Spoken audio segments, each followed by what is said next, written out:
Teleaula Parnamirim. Olá pessoal, tudo jóia, tudo tranquilo? Vamos aí mais uma aula de ciências. Antes de começarmos, sou Marcelo Fosfato, aula de ciências. Antes de começarmos, eu queria que vocês atentassem novamente, nós estamos lembrando o QR Code para fazer a avaliação aqui das nossas aulas, tanto de ciência como de outras disciplinas também, tá bom pessoal? Não esqueça de fazer a avaliação aí. Aponta o celular para o QR Code que está do lado esquerdo da tela de vocês e para fazer nossa avaliação. Show de bola? Vamos lá para mais uma aula de ciências. 16ª aula de ciências, pessoal, para o 6º ano, viu? O conteúdo de hoje está no capítulo 11, página 188 do livro de vocês. Peguem um livro aí para nós acompanharmos aí esse conteúdo. E o assunto vai ser substâncias e misturas, pessoal, viu? Vamos fazer em 2 aulas. Na segunda aula, te dá uma retomada, finaliza o capítulo e começa os exercícios, tá bom? Firme e forte. Vamos lá. Capítulo 11, página 188 do livro de vocês. Antes de começarmos, vamos lá às nossas primeiras indagações, para que nós possamos entender e fechar todo o conhecimento a respeito desse conteúdo de substâncias e misturas. Vamos lá. Quando colocamos óleo de cozinha e água em um copo, eles se misturam? Quem é que nunca fez essa experiência, né? Colocar a água junto com o óleo num copinho ali para ver como é que eles se comportam. Como podemos diferenciar substâncias visualmente parecidas, como a água e o álcool? Qual é a diferença entre uma substância pura e uma mistura de substâncias? Como separar os componentes de uma mistura de água e areia? Quais as diferenças entre a massa crua de um bolo e um bolo depois de assado? De onde vem a gasolina e o diesel que usamos em veículos? Então essas indagações serão solucionadas aí até o final das nossas 2 aulas, tá bom, pessoal? Mas antes de iniciar o conteúdo sobre substâncias e misturas, vamos lá para o Aprendendo com a Prática, da página 185, que ficou para vocês tentarem fazer em casa aí e tirarem algumas conclusões, né? A proposta era você pegar um osso cru ali de frango, raspar, tirar a parte carnosa da coxa, colocar em 2 substâncias, uma com água e outra com vinagre. Deixar ali alguns dias, depois enxaguar para tirar o excesso de substância e verificar o que acontece. Pessoal, vocês vão perceber lá, quem fez experiência percebeu que o osso ele ficou mole, ficou poroso, o que estava com o vinagre. Por quê? Porque o ácido acético, que é o vinagre, ele vai retirando o cálcio dos ossos. E como o cálcio é responsável pela durabilidade, dureza, né, e resistência do osso, o osso fica mais flexível, porque praticamente ficam só algumas proteínas ali, o colágeno, e deixa o ossinho mais mole, mostrando a importância do cálcio na composição ali dos ossos, viu? Quem não fez, deseja fazer, é só pegar ali, raspar o osso da coxa do frango, tirar aquele osso da coxa, botar ali em vinagre, um copinho com vinagre ali, descartável, um copinho descartável com água pura, e aí 2 ossinhos, um aqui, outro aqui, e aí você vai perceber que o que tem vinagre, lá no final de uns 5 dias mais ou menos, ele vai estar todo molinho, todo flexível, porque o vinagre retira o excesso ali, onde retira o cálcio ali do osso, E como o osso, para estar mais rígido, duro, tem que ter o cálcio, então o osso fica flexível, tá ok, pessoal? Show de bola. Vamos lá. Substâncias e misturas você vai encontrar no livro de vocês, na página 188. Vamos lá para a página 188, o capítulo 11, que vocês vão perceber de cara essa primeira imagem, Só mostrando aqui, isso aqui são morrinhos, montanhas de sal. Esse sal que a gente utiliza aí no nosso dia a dia, o pessoal chama de sal de cozinha, Que na realidade a química ela trata com outro nome, chama de cloreto de sódio. Vocês ao longo aí do fundamental vão se familiarizar mais um pouco com essa expressão. Então aqui são morrinhos de sal. Como é que ele conseguiu retirar esse sal da água aí, né, pessoal? Separar o sal, a água, né, que vem ali do mar. Isso a gente vai ver durante esse capítulo aí, bem interessante. O Rio Grande do Norte é um dos maiores produtores de sal do Brasil, né? Só lembrando aí, a gente aí tem uma grande produção de sal devido aí às altas temperaturas no nosso estado aí, maravilhoso, né? Ensolarado, devido aí à proximidade com o mar, a gente tem essa possibilidade de manter aí durante muito tempo como um dos maiores produtores de sal, né? A região de Areia Branca, ali a região onde o pessoal extrai o sal de cozinha e distribui aí, vende para outros estados e para outras partes do mundo inteiro aí, né? Então, na realidade, aqui nós tínhamos uma mistura, né? O sal estava misturado com a água e essa substância aí foi separada de que forma? Vamos ver aí mais adiante, viu? E o homem utiliza esse conceito de substâncias e misturas para fabricar medicamentos, para fabricar produtos aí, ele faz essa estruturação, faz essas separações aí e vai formando alguns produtos essenciais ao nosso dia a dia, né, pessoal? Vamos lá. Lá na página 189 do livro de vocês, ele começa colocando três misturas aqui, três substâncias aqui, né? Ele coloca aqui um copo com leite, um copo com água e uma pedra aqui, uma rocha, né? De granito, né? Só lembrando que o granito, ele é formado por duas substâncias. Nós vimos lá no nosso conteúdo de rocha, que é o quartzo e o feldespato. O feldespato são aqueles pontinhos pretos aqui e o quartzo é a parte clarinha aí da rocha, né, pessoal? Mas eu olho assim, será que eu consigo perceber qual é a semelhança que existe aí entre esses três elementos, pessoal? A semelhança é que todos três são uma mistura. Todos três têm componentes misturados ali. Pessoal, mas eu não consigo perceber, eu não consigo ver aqui essas substâncias aqui, até nessa pedrinha aqui, né, nessa rocha aqui, que me lembra logo um paralelepípedo, me lembra logo uma brita, né? O pessoal utiliza na construção. Eu de imediato, a bancada da escola, né? De imediato eu vejo aqui uma parte preta, uma parte branca. Agora aqui esse conjunto é um conjunto translúcido, né? Transparente. Aqui é um conjunto ali mais uma coloração leitosa própria do leite, mas eu não consigo ver as substâncias ali, né? O que eles têm em comum é que todos os três são mistura, pessoal. Todos os três têm elementos misturados aqui para compor o leite. No caso aqui eu tenho lactose, sais minerais, tenho água, que não dá para a gente ver, né? Porque é uma mistura perfeita aqui. E aqui nós temos na água aqui os sais minerais, né? O sódio, potássio, cloro. Aqui todos eles misturados aqui compondo a água que nós ingerimos diariamente, a água pura, né, pessoal? Viu? Importante na nossa vida aí, tá bom? Então aqui a semelhança entre eles é que todos três são misturas, viu?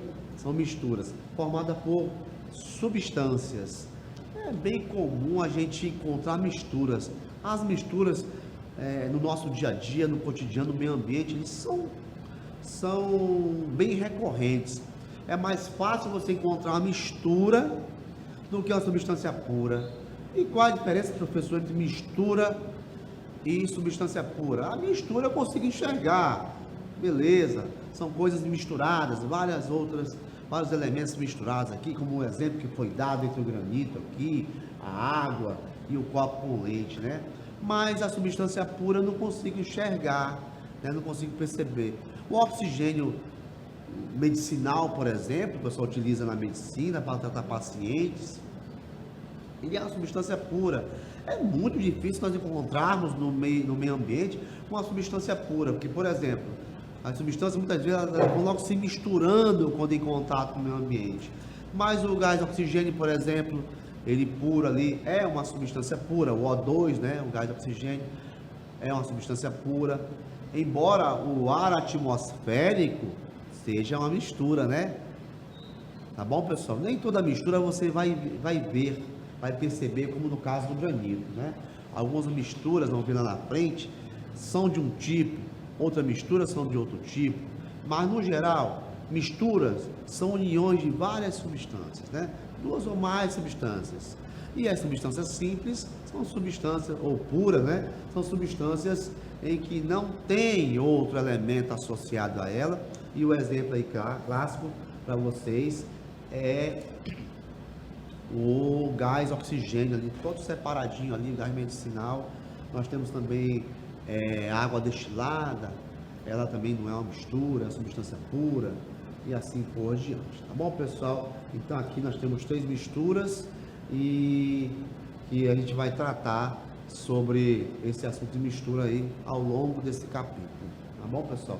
Falando em água, lá no tópico para saber mais, a gente tem uma informação preciosa, né? O pessoal utiliza bastante aí, né?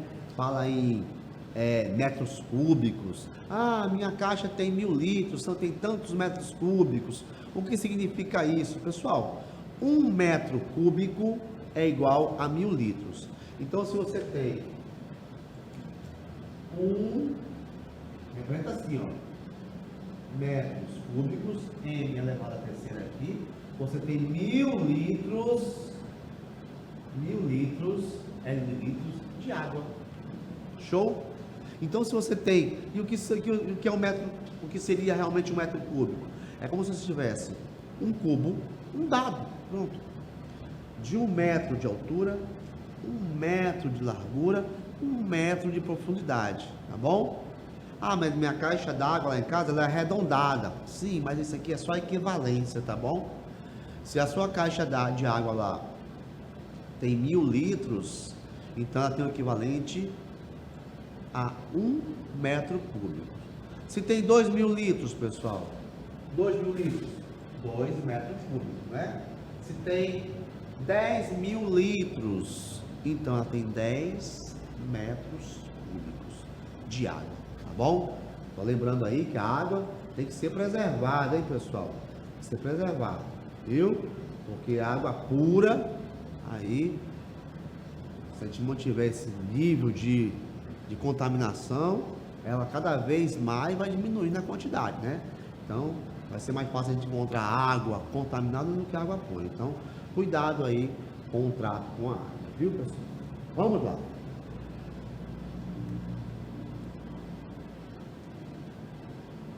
Lá na página 190 do livro de vocês veem aí um ciclo, né?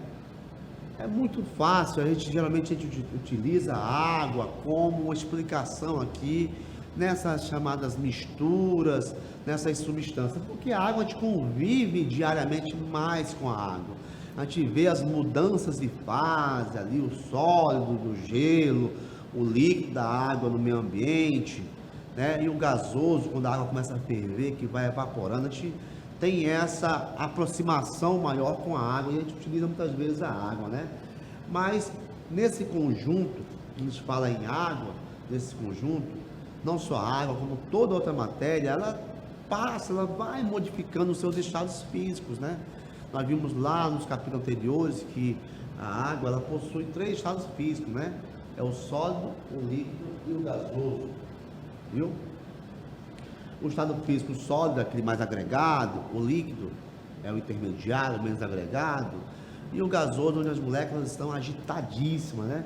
E para isso, para que ela atinja, não só a água, como qualquer outra matéria atinja todos os estados físicos, é necessário um elemento, é necessário um fator, a temperatura.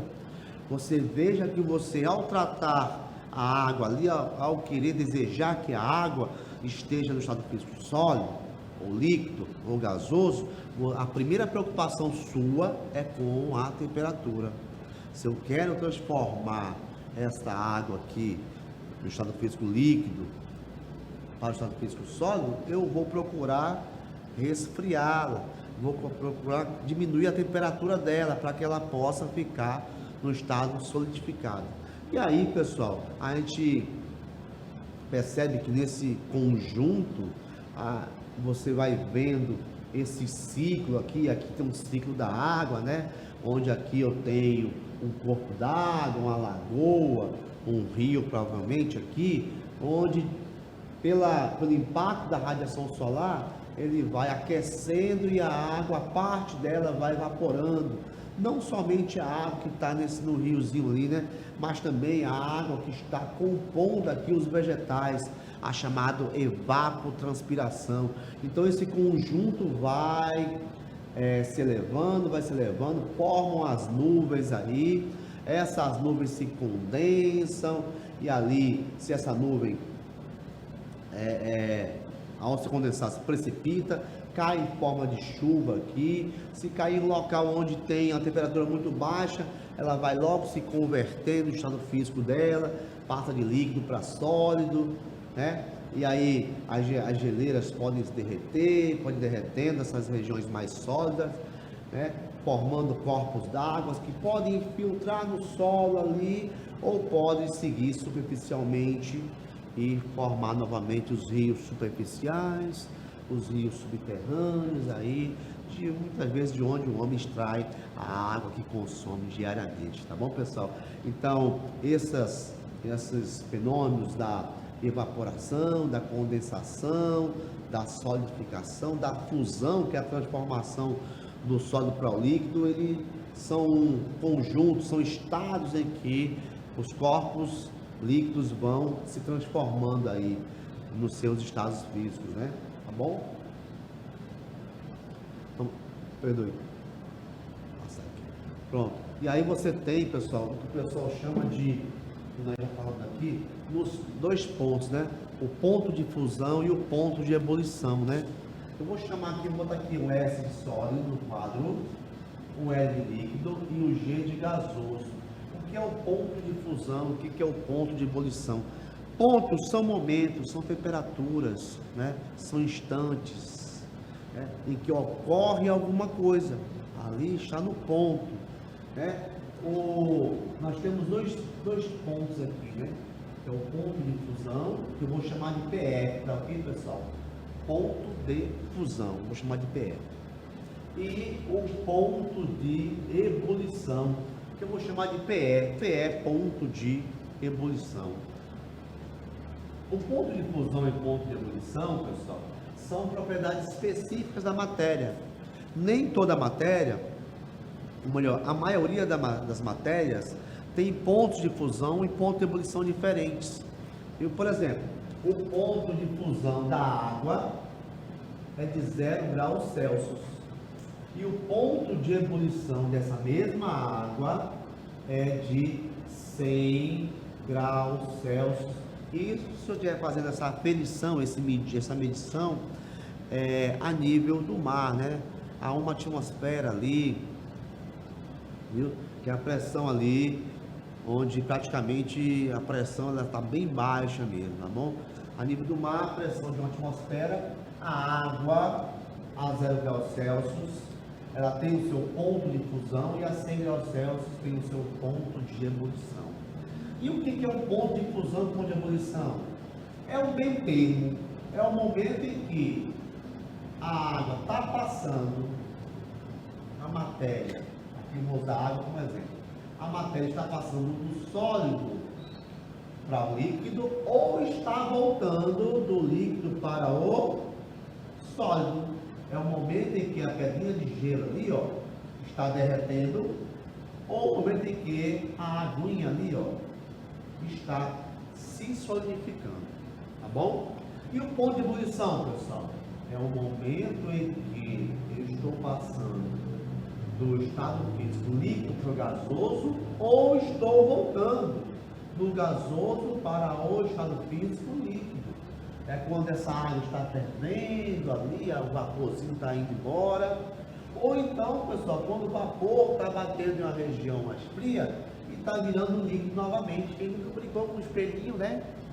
Pega o gás interior ali, né? O vapor d'água dentro do seu corpo, faz... Aí o espelhinho fica embaçado, né? Não é assim? Ali você fez o quê? Você passou do estado físico gasoso para o estado físico líquido. Um exemplo só, tá bom, pessoal? Viu? Então, o que é o ponto de fusão? É o momento em que uma matéria está passando do sólido para o líquido, ou voltando do líquido para o sólido, tá bom? Se estiver abaixo de 0, sólido. Se estiver acima de 0 e abaixo de 100, líquido. Se estiver acima de 100, a água, gasoso. Tá bom, pessoal? Então, aqui é o exemplo do ponto de fusão e do ponto de ebulição da água. Se eu for tratar de outra matéria, o ponto de fusão e o ponto de ebulição, ele vai possuir patamares ou valores diferentes. Tá bom? Vamos ver aqui, pessoal. Olha aqui, ó. Na página 191 do livro de vocês, você tem aí todo um trabalho industrial em que o pessoal ali estão fundindo, né? O metal precioso ali, o ouro. Logicamente, só pela imagem dá para você perceber que a temperatura aí, meu amigo, é extrema, é altíssima. E que você não consegue a temperatura dessa em casa, né? Um fogão comum. Isso aqui são equipamentos especializados que conseguem elevar a temperatura a patamares altíssimos, viu? E aqui, até no ouro, que na temperatura ambiental de 25 graus Celsius, eu vou ter também o seu estado físico, né? Sólido, líquido e gasoso. Na realidade, pessoal, em qualquer matéria a gente consegue passar ou mudar o estado físico dela. É só você incrementar a temperatura, né? Se puder, é só o ser humano em si, né? Vamos ver aqui, ó. O ponto de fusão, o ouro também tem ponto de fusão e ponto de ebulição. Percebam que o ponto de fusão do ouro aqui, ó, pessoal, o ponto de fusão do ouro, ele é de 1064 graus Celsius. Olha só, olha o valor, pessoal. O ponto de fusão do ouro é de 1064 graus Celsius. Bom, o da água é de 0, né? Mas o do ouro é altíssimo, quer dizer, para você botar o ouro no estado físico sólido para virar líquido, é possível? É. Só que você tem que elevar essa matéria a 1064 graus Celsius, né? Muito. E você pode transformar o ouro em gás? Pode. É só você levar esse mesmo material a uma temperatura de 1535 graus Celsius. Caramba, professor. Então quer dizer que toda matéria ela pode mudar o estado físico dela? Pode. Qualquer matéria que você imaginar, ela pode mudar o estado físico dela. Esse marcador, por exemplo, estado físico sólido, ele pode ir para o estado físico líquido? Pode. Gasoso? Pode. O que eu tenho que incrementar nele? Tem que fazer elevar a temperatura, tá bom? Aí eu passo do sólido para o líquido, do líquido para o gasoso. Aqui, no nosso exemplo, o ponto de fusão e o ponto de ebulição do ouro aí, eles são muito acima de 100 graus Celsius, que é o ponto de fusão, que é o ponto de ebulição da água, né? Então, quer dizer, ponto de fusão e ponto de ebulição são tratamentos, são características específicas da matéria. Cada matéria tem o seu ponto de fusão, cada matéria tem o seu ponto de ebulição. Tem que decorar? Não, não precisa decorar não, pessoal. Só o da água, né? 0 e 100, tá certo? Só da água. O dos outros não, tem uma tabela aí onde o pessoal consegue identificar o ponto de fusão e o ponto de ebulição de cada uma das matérias, tá bom, pessoal? Show? Vamos passar, vamos lá. Densidade, pessoal. Densidade, assim como o ponto de fusão e o ponto de ebulição, também é uma característica específica da matéria. Também é a característica específica da matéria. Cada corpo tem a sua densidade. Lá na página 192 do livro de vocês veem ali uma balança ali, tá bom? Semelhante a essa que eu coloquei aqui, pessoal. E você vê do mesmo tamanho dois materiais. Olha aqui, ó. Um cubo de chumbo e um cubo de alumínio. Um dado, né? Um dadinho ali, é um cubo, tá bom?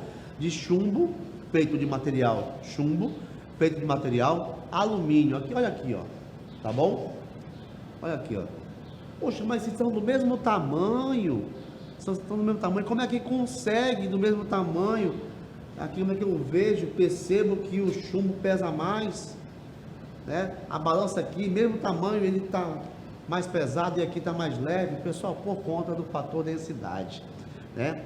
A gente tem uma expressão, a gente tem uma fórmula assim que diz que a densidade é igual a massa, M de massa, sobre o volume. Trocando em miúdos, aqui tem mais ar dentro dele, e isso faz com que ele fique mais leve, o alumínio. E aqui tem menos ar dentro dele, né? Que faz com que ele fique mais pesado, mais denso. Igual aquela ideia, afunda ou não afunda, né, pessoal? Viu? Vamos lá. Densidade entre líquidos. Os líquidos têm densidade diferente? Tem, pessoal. Quando um líquido tem uma menor densidade, e a densidade é medida a partir de 0, 1, 2, 3, 0,1, 1,2 tal. Quando eu digo que a matéria, aqui tem um copinho com água com gelo e um copinho aqui com óleo e água. Quando você analisa, perceba que o gelinho está ali, ó, flutuando. Por quê? Porque o gelo está cheio de ar, então ele altera a densidade dele. Aqui eu tenho óleo e tenho água. Por que o óleo está mais lá em cima, pessoal? Porque ele é menos denso. A água é mais pesada do que o óleo, então ela tende a ficar embaixo. E o óleo mais denso, né? Ou melhor, menos denso, né? Mais leve, tende a ficar em cima, tá bom? Então, quando a substância é mais densa, ela fica mais embaixo. Uma substância menos densa, né? Mais leve, ela fica mais em cima. Por quê? Porque dentro dela tem uma quantidade de ar, mesmo que você não esteja vendo, muito maior do que a outra, tá bom? As densidades fazem com que as matérias elas tenham um comportamento diferente em relação à leveza, né? Aqui a gente vê o vazamento de petróleo, né? Na região costeira aí, com grandes problemas aí, e o petróleo ele fica nessa região superficial do ambiente marinho, muito comum esses vazamentos isso ocorre por conta de alguns navios que sofrem algumas colisões com rochas, ou então containers de navios que transportam petróleo, não estão ali muito bem vedados, e a pressão ali do ambiente marinho termina rompendo e vazando esse petróleo. Isso é um problema ambiental muito grande, porque esse petróleo forma uma camada superficial e impede que a radiação solar atravesse, aquecendo ali as algas marinhas, os ambientes marinhos mais logo abaixo, e isso interfere muito na produção de oxigênio. Além disso, esse petróleo aqui às vezes é consumido por alguns animais ali e terminam, além de consumindo, também se expondo fisicamente no corpo deles, e aí o indivíduo também é levado à morte, né? Então é um dano ambiental terrível, né? E o que eu quero mostrar nessa imagem aqui é que o petróleo ali, esse líquido precioso que a gente utiliza para produzir combustíveis, nós vimos nas aulas anteriores, ele é mais leve, né? Menos denso do que a água, por isso que ele fica ali naquela região superficial, tá bom? Às vezes o pessoal, para o petróleo não se propagar mais, coloca algumas boias, né, de contenção, e aí ele não se propaga mais adiante, até retirar o excesso aí, porque tem que ser retirado, porque senão o dano, ele é extremo para a população marinha e para nós mesmos, né?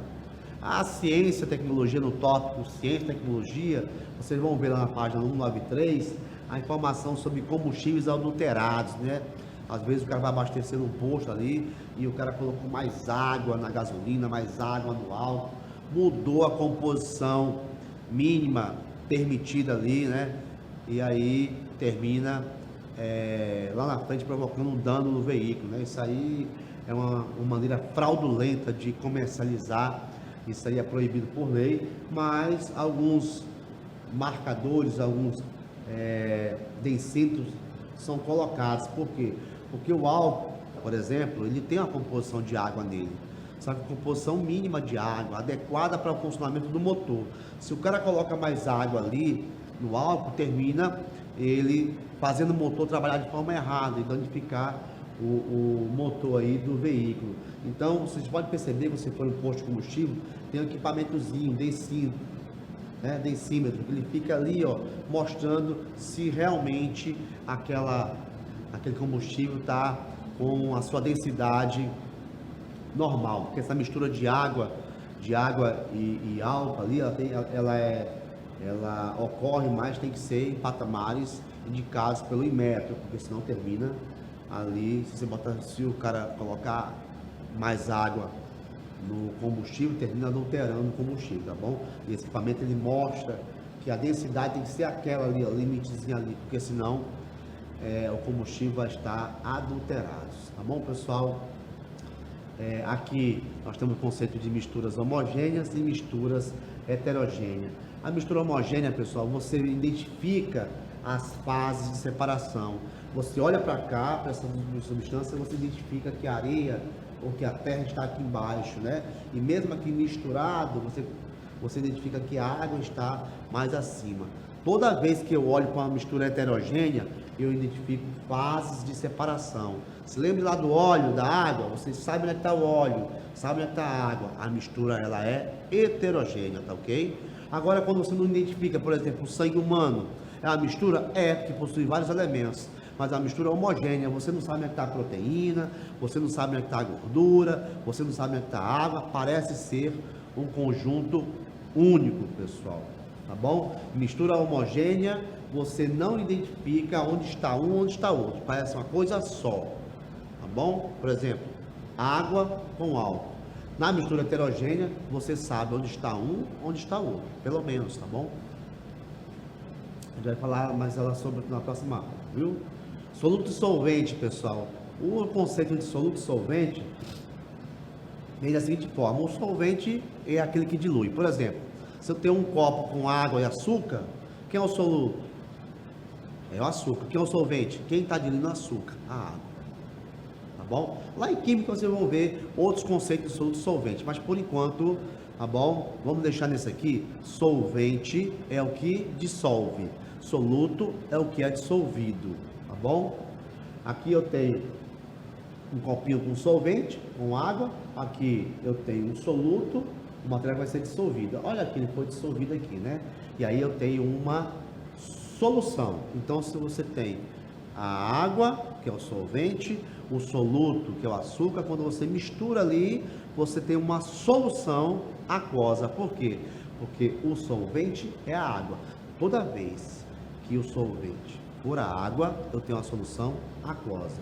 E existem vários tipos de soluções: aquosa, onde a água é solvente, soluções gasosas, vamos supor, o ar poluído é uma solução gasosa ali, e as sólidas, né, soluções sólidas, por exemplo, as ligas metálicas. O aço, por exemplo, é uma solução, porque é uma liga. Tá bom, pessoal? Olha, vamos ficando para a próxima aula. Na próxima aula a gente dá uma continuidade desse capítulo, vai mostrar algumas separações e vamos fazer alguns exercícios, tá bom, pessoal? Um abraço a todos, fique com Deus.